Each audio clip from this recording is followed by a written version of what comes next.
Hello everyone. आज का topic है food safety audit of FBO means third party audit. तो चलिए इस टॉपिक को स्टार्ट करते हैं।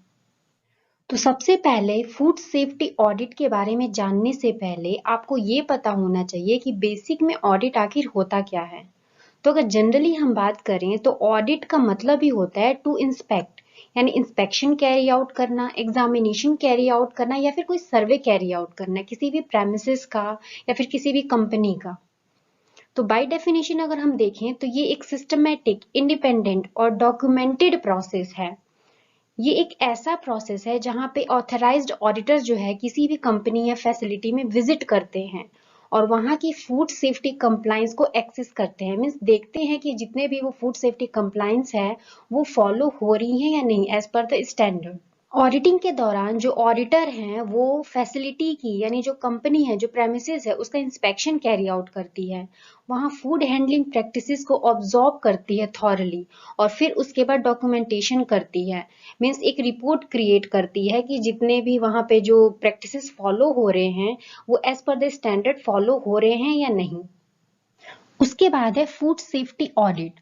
Food safety audit means a systematic and functionally independent examination of sanitary and hygiene compliances as per the Schedule 4 of FSS Licensing and Registration of Food Business Regulation 2011, food safety measures based on HACCP and other standards, for example, food standards adopted by the FVO to meet the regulatory requirements.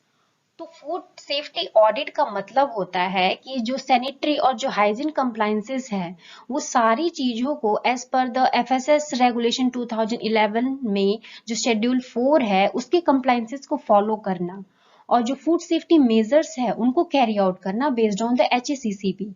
और इसके अलावा जो भी standards है जैसे कि product का standards वो सारे के सारे एफवीओ द्वारा अडॉप्ट होने चाहिए ताकि जितने भी जो रेगुलेटरी कंप्लायंस है, जो रेगुलेटरी रिक्वायरमेंट्स है वो सारी मीट हो। तो एफएसएस एक्ट 2006 भी यही कहती है कि फूड सेफ्टी ऑडिट जो है इसके अकॉर्डिंग जितने भी फूड कंपनीज है, जो मैन्युफैक्चरिंग कंपनी है, वो सारे फूड सेफ्टी मेजर्स को अडॉप्ट करने चाहिए ताकि जो उसके बिहाफ पे जो कंज्यूमर को एश्योरेंस दे रहे हैं फूड सेफ्टी का वो पूरे अच्छे तरीके से फॉलो हो। उसके बाद जो जितने भी फूड बिजनेस हैं, लाइसेंस फूड बिजनेस है, उनका जो ऑडिट है वो as per the food safety and standard food safety auditing regulation 2018 के अकॉर्डिंग कैरी आउट होती हैं। उसके बाद है कि फूड सेफ्टी ऑडिट का स्ट्रक्चर क्या है, मीन्स कितने तरीके की फूड सेफ्टी ऑडिट हो सकती हैं। तो based on the auditor and auditee relationship, auditor means जो इंस्पेक्शन कैरी आउट कर रहा है, ऑडिटी मीन्स जिस ऑर्गेनाइजेशन में इंस्पेक्शन हो रहा है, तो इन दोनों के बीच का जो रिलेशनशिप है इसके बेस्ड पे तीन तरीके की ऑडिटिंग होती है। फर्स्ट है फर्स्ट पार्टी ऑडिट। तो ये जो है ये सेल्फ असेसमेंट ऑडिट है। इसमें जो फूड बिजनेस जो ऑपरेटर्स हैं वो इंटरनली ही अपने प्रोसीजर्स को, अपने मैनेजमेंट स्ट्रेटजी को वेरीफाई करते हैं कि वो जितने रिक्वायरमेंट्स के अकॉर्डिंग सारे स्टैंडर्ड्स जो है वो फॉलो हो रहे हैं या नहीं। उसके बाद है second party audit. Second party audit को प्रोप्रायोरिटी ऑडिट भी कहते हैं और ये जो है जैसे कि किसी भी कंपनी को रॉ मटेरियल चाहिए, उनके पास खुद का रॉ मटेरियल तो होता नहीं है, वो कहीं से सप्लाई करते हैं, तो जो सप्लायर है, जो रॉ मटेरियल जहां से आ रहा है, तो उनका जो इंस्पेक्शन जो कंपनी कैरी आउट करवाती है, देखती है कि रॉ मटेरियल जो है एज पर द रिक्वायरमेंट सारे स्टैंडर्ड्स को फॉलो कर रहे हैं या नहीं। तो जो ये इंस्पेक्शन जो कैरी आउट हो रहा है ये सेकंड पार्टी ऑडिट में आ गया। उसके बाद आता है थर्ड पार्टी ऑडिट। तो थर्ड पार्टी ऑडिट जो है ये outside the organization carry out करती है, यानी ये एक एक्सटर्नल ऑडिट है। कंपनी के बाहर जो ऑडिटिंग एजेंसीज है वो कैरी आउट करती है ये वाली ऑडिट। तो जो ये थर्ड पार्टी ऑडिट है वो फूड बिजनेस कंपनी जो है वो सर्टिफिकेशन के लिए कैरी आउट करवाती हैं या फिर सेंट्रल और स्टेट गवर्नमेंट के आदेश पर। तो थर्ड पार्टी ऑडिट क्या होती है इसको थोड़ा और डिटेल में जानते हैं। तो थर्ड पार्टी ऑडिट का जो फॉर्मेशन है वो इसलिए हुआ था ताकि जो फूड सेफ्टी सर्विलेंस सिस्टम है उसको और मजबूत किया जा सके। तो फूड सेफ्टी सर्विलेंस सिस्टम को मजबूत बनाने के लिए जो एफएसएसएआई है उसने कुछ प्राइवेट एजेंसीज को रिकॉग्नाइज्ड की। इसके अलावा जो सेंट्रल और स्टेट लाइसेंसिंग अथॉरिटीज है इनके ऊपर जो इंस्पेक्शन का जो एक बर्डन है वो थोड़ा रिड्यूस हो सके और साथ के साथ जो कंज्यूमर्स को जो सेफ फूड का एश्योरेंस है वो भी इंक्रीज हो सके। तो जो एफएसएस एक्ट 2006 है, इसमें जो सेक्शन 44 है, इसके अकॉर्डिंग जो है फूड अथॉरिटी ने एफएसएसएआई को पावर प्रोवाइड होती है ऐसी एजेंसीज को रिकॉग्नाइज करने की, ताकि वो food safety audit carry out कर सके और उसके कंप्लायंस को चेक कर सके कि एज पर द एफएसएमएस जो जितने भी कंप्लायंस है वो किसी भी ऑर्गेनाइजेशन में फॉलो हो रही हैं या नहीं। उसके बाद जो सेक्शन 16 है और सब सेक्शन 2 और पार्ट सी, इसके अकॉर्डिंग जो फूड अथॉरिटी है वो मैकेनिज्म और गाइडलाइंस प्रोवाइड करती है किसी भी बॉडीज को सर्टिफिकेशन प्रोवाइड करने के लिए, जितनी भी जो मैकेनिज्म है, जो गाइडलाइंस है, वो प्रोवाइड करती है। इसीलिए जो ये food safety and standard food safety auditing regulation 2018 जो है, इसका फॉर्मेशन हुआ। तो basically food safety and standards food safety auditing regulation 2018 जो है, ये क्या है? तो ये जो रेगुलेशन है, इसका बनने से पहले जो इसका जो ड्राफ्ट है वो 2017 में आया था। 18 में ये रेगुलेशन बन के तैयार हुआ। तो एफएसएस एक्ट 2006 के अकॉर्डिंग जो फूड सेफ्टी मैनेजमेंट सिस्टम है, उसका डेफिनेशन है as the adoption of good manufacturing practices, good hygiene practices, hazard analysis and critical control point and such other practices as may be specified by regulation for the food businesses। यानी GMP, GHP, HACCP और इसके अलावा जितने भी practices जो कि regulation को compliance करें, फॉलो करें फूड बिजनेस कंपनी में, इन सब का एडॉप्शन ही एफएसएमएस कहलाता है। मीन्स फूड बिजनेस कंपनी में ये सारे जो प्रोग्राम्स हैं, इन सब का एडॉप्शन एफएसएमएस है, यानी फूड सेफ्टी मैनेजमेंट सिस्टम है। बाकी फूड सेफ्टी मैनेजमेंट सिस्टम को अगर आपको डिटेल में और जानना है तो इसके ऊपर मैंने अलग से एक वीडियो बना रखी है, तो आप चाहें तो वो जाकर देख सकते हैं। उसके बाद है the establishment in which the food is handled, processed and packed by the FBO and the persons handling them should conform to the sanitary and hygienic requirements as described in schedule 4 food safety measures based on the HACCP principles and other standards. Means जिस company में भी food को handle किया जाता है, process किया जाता है, पैक किया जाता है एफवीओज द्वारा, या फिर जो भी पर्सन हैंडल करता है फूड को, वो सारी सैनिटरी और हाइजीन प्रैक्टिसेस को फॉलो करने चाहिए जो कि शेड्यूल 4 में दे रखा है। और जो फूड सेफ्टी जो मेजर्स हैं, जो प्रोग्राम्स है, वो एचएसीसी पे बेस्ड होने चाहिए, यानी एचएसीसी प्रिंसिपल्स पे बेस्ड होने चाहिए फूड सेफ्टी मेजर्स। इसके बाद जो और भी जो स्टैंडर्ड्स है जो कि एफएसएसएआई के प्रोडक्ट स्टैंडर्ड्स में इंक्लूडेड हैं, उन सबको फॉलो करने चाहिए। और ये एफवीओ की रेस्पॉन्सिबिलिटी है कि ये इन सारे नेसेसरी रिक्वायरमेंट्स को वो इंश्योर करे, फॉलो करें। FSMS will reduce the regulatory inspection conducted by central और state licensing authority। तो ये मैंने अभी आपको थोड़ी देर पहले बताया था कि जो FSMS ऑडिट है, ये सेंट्रल और स्टेट लाइसेंसिंग अथॉरिटी का रेगुलेटरी इंस्पेक्शन का जो एक बर्डन है वो थोड़ा रिड्यूस करेगा। तो इस बर्डन को रिड्यूस करने के लिए ही प्राइवेट जो ये फूड ऑडिटिंग एजेंसीज है, ये रिकॉग्नाइज्ड की गई हैं FSSAI द्वारा। Food business classified by Food Authority for mandatory third-party audit are liable to get their businesses timely audited by recognized auditing agencies। Food Authority means जो FSSAI जो है, जिन food businesses को मैंडेटरी थर्ड पार्टी ऑडिट के लिए classify किया है, time to time उनको अपने ऑर्गेनाइजेशन की ऑडिटिंग करवाना भी उन्हीं की जिम्मेदारी है। और कौन सा जो फूड बिजनेस है मैंडेटरी ऑडिट के अंदर आएगा, ये FSSAI नोटिफाई करती है टाइम टू टाइम।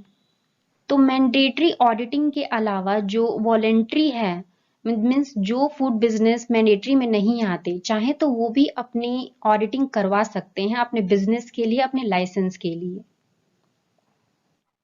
तो यहाँ पे पूरा दे रखा है कि फूड सेफ्टी ऑडिट जो है वो उसका प्रोसेस क्या है, तो कैसे ये जो ऑडिटिंग का प्रोसेस जो है वो कैरी आउट होता है। तो जो पहला स्टेप है वो है FBO will select the audit agencies, यानी ऑडिटिंग कैरी आउट करने के लिए जो फूड बिजनेस ऑपरेटर है वो ऑडिट एजेंसीज को सिलेक्ट करेगी कि कौन सी ऑडिटिंग एजेंसीज जो है उसकी ऑर्गेनाइजेशन को ऑडिट करेगी। तो इसके लिए द शॉर्ट लिस्टेड ऑडिट, यानी जो भी एजेंसीज एफवीओ ने सिलेक्ट की है, वो ऑडिट एजेंसीज जो है ऑडिट करने से पहले ही, सबसे पहले ही वो सारी इंफॉर्मेशन कलेक्ट करती है। एफवीओ के बारे में जो भी इंफॉर्मेशन है, उसका नंबर ऑफ प्रोडक्शन, कितना प्रोडक्शन हो रहा है, कितने वर्कर्स हैं, यहाँ पे एरिया ऑफ स्टोरेज क्या है, इन सब के बारे में एक इंफॉर्मेशन कलेक्ट करती है। इंफॉर्मेशन कलेक्ट करने के बाद जो एफवीओ है यानी फूड बिजनेस ऑपरेटर जो है, वो ऑडिटिंग एजेंसीज के साथ एक डेट फाइनलाइज करती है। और उसके बाद जो फीस पे करनी होगी एफवीओ को, ऑडिटिंग एजेंसीज को, वो फाइनलाइज्ड होता है। फीस और डेट ये दोनों ही फाइनलाइज्ड होता है फर्स्ट स्टेप में। उसके बाद जो सेकेंड स्टेप है, the audit agency fills in the audit intake form in FSSAI audit management system web page. यानी FSSAI audit management system web page पे एक फॉर्म होता है, ऑडिट इनटेक फॉर्म। इस फॉर्म को ऑडिट एजेंसी फिल करती है सेकेंड स्टेप में। तो इसके लिए जो ऑडिट एजेंसी है वो सबसे पहले फसाई ऑडिट पोर्टल पे लॉग इन करती है, अपने इंपॉर्टेंट डिटेल्स डालती है।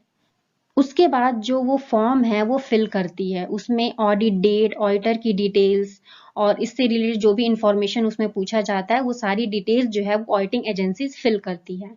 उसके बाद एक बार अगर वो फॉर्म फिल हो जाता है तो दोबारा उसको करेक्ट नहीं कर सकते, दोबारा उसको चेंज नहीं कर सकते हैं। उसके बाद फॉर्म फिल करने के बाद जो भी ऑडिट एजेंसीज ने उसमें फॉर्म में डिटेल फिल की हैं, वो जो डिटेल्स हैं वो फूड अथॉरिटी और जो भी एजेंसीज है और जो एफवीओ है, इन तीनों को ही ये सारी डिटेल्स जो है वो शो करेंगी। उसके बाद the agency will communicate the audit plan to FBO at least 8 days in advance. उसके बाद जो एजेंसी है, ऑडिटिंग एजेंसी जो है वो एफवीओ के साथ बातचीत करके डेट फाइनलाइज करेंगे कि किस दिन ऑडिटिंग होनी है। और इसका जो इंफॉर्मेशन है वो एजेंसी 8 दिन पहले ही देगी, कम से कम 8 दिन पहले इंफॉर्मेशन प्रोवाइड होनी चाहिए कि किस दिन ऑडिटिंग होने वाली है। नेक्स्ट थर्ड स्टेप है, FBO will get their businesses audited as per the audit plan on the schedule date. यानी जो डेट फाइनलाइज्ड हुई है ऑडिटिंग के लिए, उस दिन ऑडिटिंग एजेंसीज जो हैं वो ऑडिटिंग कैरी आउट करेगी।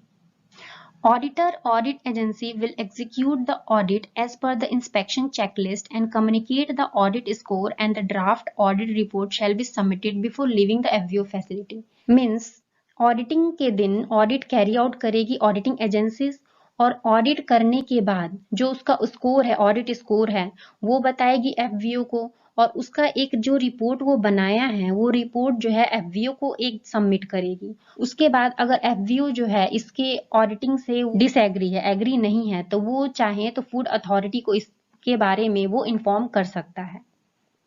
उसके बाद in case of major non conformity, यानी अगर एफवीओ जो है यानी फूड बिजनेस जो ऑपरेटर है, जो फूड बिजनेस कंपनी है, वो ज्यादातर कंप्लायंस को फॉलो नहीं कर पा रही है, मीन्स मेजर नॉन कॉन्फॉर्मिटी है, तो इस केस में जो एजेंसी है वो विद इन 24 आवर्स जो है बाय ईमेल या फिर फोन वो इस इंफॉर्मेशन को सबमिट करेगी फूड अथॉरिटी को यानी एफएसएसएआई को। इसका इंफॉर्मेशन जो है वो director, central licensing authority, commissioner of food safety, इन सबको इंफॉर्मेशन जो है विद इन 24 आवर्स जो है वो सबमिट होगी। तो ये हो गया मेजर नॉन कन्फॉर्मिटी के केस में।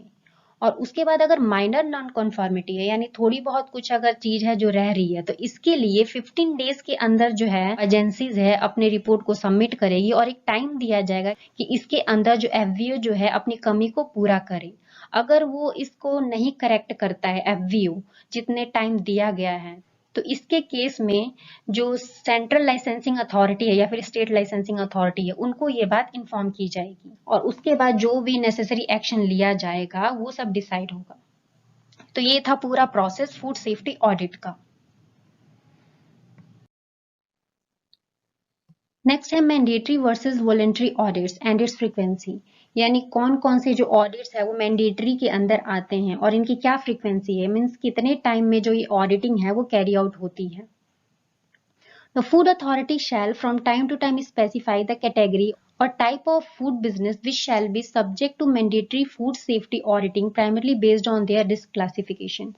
तो जो ये फूड अथॉरिटी है, मीन्स यहाँ एफएसएसएआई की बात हो रही है कि वो time to time category provide करेगी, मीन्स कौन से जो फूड बिजनेस है वो मैंडेटरी कैटेगरी के अंदर आएंगी, और इसका जो बेसिस है कि किस बेसिस पे डिसाइड होता है कि ये मैंडेटरी क्लासिफिकेशन में आएंगी, तो ये जो है बहुत सारे फैक्टर्स पे डिपेंड करते हैं, जैसे कि फूड टाइप यानी किस तरीके का फूड है, इंटेंडेड कस्टमर यूज यानी किस वे में जो कस्टमर है वो प्रोडक्ट को यूज कर रहे हैं, उसके बाद nature of activity of the business यानी जो बिजनेस जो फूड कंपनी है उसका क्या नेचर है एक्टिविटी का और कितने वॉल्यूम में प्रोड्यूस हो रहा है, उसके बाद मेथड क्या है प्रोसेसिंग का, या फिर इसके अलावा कोई भी फैक्टर जो फूड अथॉरिटी जो है वो टाइम टू टाइम स्पेसिफाई कर सकती है।